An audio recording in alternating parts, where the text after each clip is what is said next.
तो फ्रेंड्स, ये कहानी इन 3 औरतों की है जिनको अपने ही नौकर से प्यार हो जाता है और उसका लेने के लिए ये क्या क्या करती हैं ये आज हम इस मूवी में देखेंगे।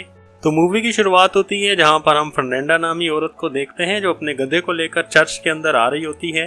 जब भी उसकी मुलाकात एक जेनेवरा नामी औरत से होती है और ये दोनों आपस में बातें करने लगते हैं और इनके पास से चर्च का माली लूको गुजरता है जो इनको गुड मॉर्निंग कहता है, लेकिन इन्हें लगता है कि लूर को इन पर लाइन मार रहा है। तो ये दोनों औरतें उसको गालियां देकर वहां से भगा देती हैं। अब आगे हम फादर थॉमस को देखते हैं जो सभी सिस्टर्स को प्रेयर करवा रहे थे और हम एक नन को देखते हैं जिसका नाम एलिस है जो काफी परेशान लग रही है, जो चर्च के अंदर अकेली रहकर बोर हो चुकी है और शादी करके अपनी लाइफ को एंजॉय करना चाहती है।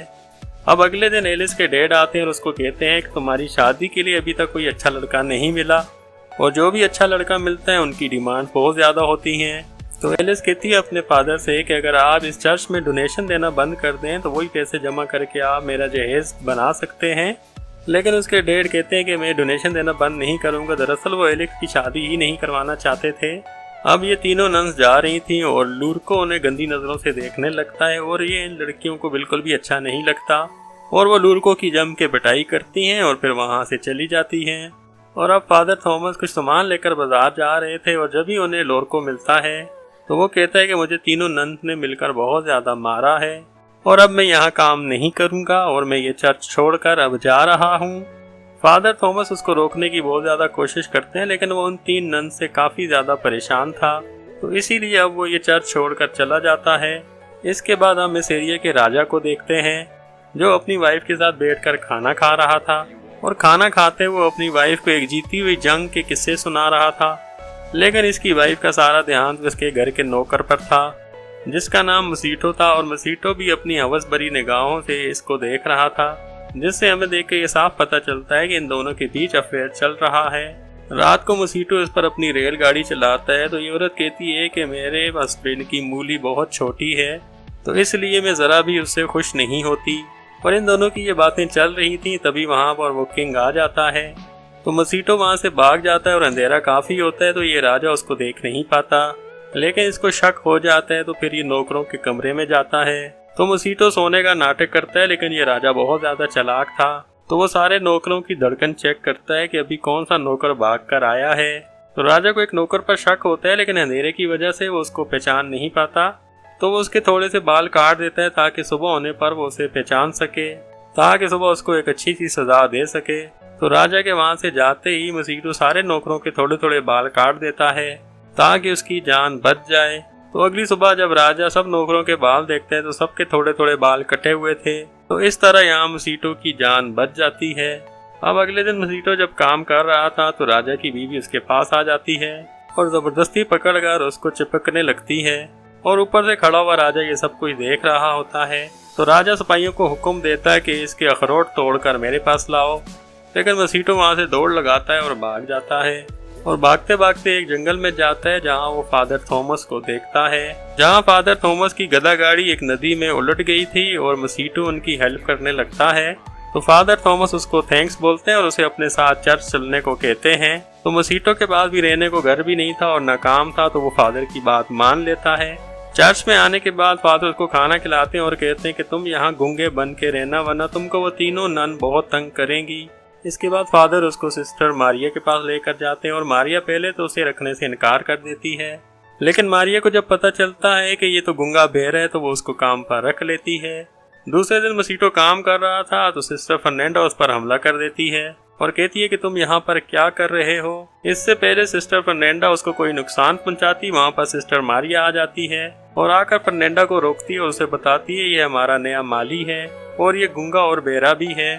फिर दूसरे दिन मसीटो एक गड्ढा खोद रहा था और एलेक्स उसके पास आती है और उसकी हेल्प करने लगती है, तो बातें करते हुए ये दोनों काफी क्लोज हो जाते हैं। तो फिर इस खड्डे के अंदर ही वो उसके खड्डे के अंदर डालकर रेलगाड़ी चला देता है। रेलगाड़ी बीच में ही थी तो चर्च की बेल बजती है तो एलिस वहां से उठकर भाग जाती है। फिर एक दिन फर्नांडा और मार्टा जंगल में जा रही थी तो जेनेवरा उनको देख लेती है और उनका पीछा करती है, तो वो दोनों जंगल में जाकर बेलाडोना बनाने लगती हैं। बेलाडोना दरअसल एक ऐसी दवाई है जिससे मर्दों को अपनी तरफ अट्रैक्ट किया जा सकता है। तो जब ये दवाई तैयार हो जाती है तो वो उसकी आंखों में भी 2 बूंद डालती है और फिर उसकी उंगली पर कट लगाकर उसका खून भी पीने लगती है और ये सब कुछ जेनेवरा देख रही थी। अब अगले सीन में मार्टा और फर्नांडा गसीटो के पास जाती हैं ये चेक करने के लिए कि जो बेलाडोना हमने बनाई है वो मर्दों पर काम करेगी या नहीं। और यहाँ मसीटो का अकेला खड़ा हो जाता है। फिर मसीटो इन दोनों को अच्छे से रगड़ देता है। के बाद मसीटो जब अपने रूम में था तो वहाँ पर एलेक्स आती है और आकर उसके घोड़े पर बैठकर राइड करने लगती है। तभी वहाँ पर एक बूढ़ी नन आ जाती है तो मसीटो डर के मारे उसे देखकर कुछ बोल देता है, तो जिससे एलेक्स समझ जाती है कि मसीटो गूंगा बनने का नाटक कर रहा है। ये जानकर वो काफी शॉक्ड हो जाती है। वो उस बूढ़ी नन के पास जाकर बातें करने लगती है तो मसीटो भी बेड के नीचे छुप जाता है और उन सब के जाने के बाद वहाँ से निकलकर भाग जाता है। इसके बाद हम जेनेवरा को देखते हैं जो बेलाडोना बना रही थी और आंखों में डालने के बजाय वो बेलाडोना पी लेती है और अपना हाथ काट कर वो खून अपने फेस पर लगा देती है। इसके बाद एलेक्स मसीटो के पास जाती है और उसे कहती है तुम गूंगा बनने का ड्रामा क्यों कर रहे हो। मसीटो से समझा ही रहा होता है, वहाँ पर उन्हें किसी के आने की आवाज आती है तो एलिस भाग कर छुप जाती है। तो वहाँ पर जेनेवरा आती है और वो आते ही मसीटो के ऊपर चढ़ जाती है तो उससे भी किसी के आने की आवाज आती है तो ये भी भागकर कहीं छुप जाती है और वो देखती है कि एलेक्स भी यहाँ पर छुपी हुई है। ये दोनों एक दूसरे को देखकर काफी शॉक्ड हो जाती हैं और तभी थोड़ी देर के बाद वहाँ पर फर्नांडा आती है और वो चाकू दिखाकर मसीटो के हाथ बांध देती है और उसे वहाँ से ले जाती है। एलिस और जेनेवरा उनका पीछा करती हैं तो फर्नांडा मसीटो को एक जंगल में ले जाती है जहाँ और भी काफी ज्यादा लड़कियां थी। वो मसीटो की बलि देकर कुछ रस्में पूरी करने वाली थी, लेकिन एलिस और जेनेवरा वहां पर आ जाती हैं और सब लड़कियों को मारकर वहां से भगा देती हैं। और यहाँ पर मसीटो भी अपनी सच्चाई कबूल करता है कि मैं गूंगा बेरा नहीं हूँ। यहाँ जेनेवरा बेलाडोना के नशे में थी। वो चर्च में जाकर चिल्लाकर सबको जगा देती है। वो कहती है कि फर्नांडा मसीटो को मारने वाली थी। तो फिर ये सब लोग मिलकर सारी बातें सिस्टर मारिया को बताने जाते हैं, लेकिन मारिया के रूम से फादर थॉमस निकलते हैं। इन सबको पता चल जाता है कि मारिया और फादर थॉमस का अफेयर चल रहा है।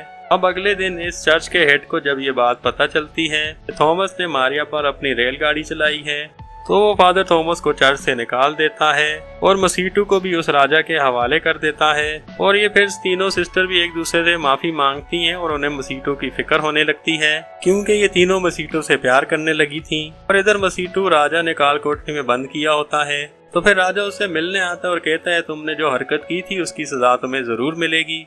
फिर रात को इस काल कोठरी के अंदर एक कच्छू आता है जिसकी पीठ पर एक कैंडल होती है।